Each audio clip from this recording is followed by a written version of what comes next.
El llibre és el producte d'un dels eixos de les tardors culturals espanyoles que organitzem a Tirana. Cada tardor hi ha una programació cultural molt completa a partir del 2007 i una d'aquestes activitats és promoure l'encontre entre imaginaris col·lectius d'Espanya i d'Albània. I en aquest cas el referent comú a la nostra història és la Guerra Civil espanyola,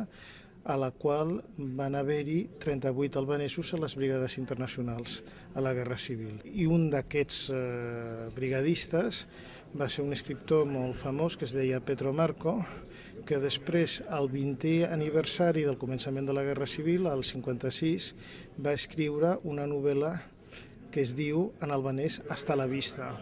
la gran novel·la romàntica de la literatura albanesa, i tots els albanesos saben dir hasta la vista. El llibre té una primera part sobre ell i després hi ha una segona part que és sobre els albanesos més en general a la Guerra Civil, aquests 38. En la seva recerca d'un model ha buscat precisament el model de Barcelona i ha demanat el desajut de Barcelona en un tema essencial pel futur d'Albània, com és l'urbanisme i també els espais públics. Aquesta col·laboració va començar també amb una exposició del CCCB, del Centre de Cultura Contemporània de Barcelona, el 2006, el 2007 precisament, coincidint amb això del Pedro Marco, a favor de l'espai públic urbà. Però per una altra també es tracta que això tingui un efecte de demostració i un efecte multiplicador, és a dir, que no es quedi que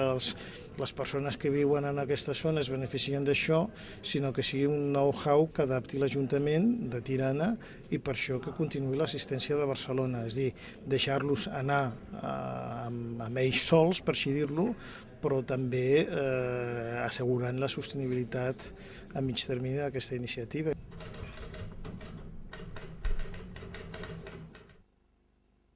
Nëse me të vërtet më në fund do të triumfoj demokracia e ndëruar,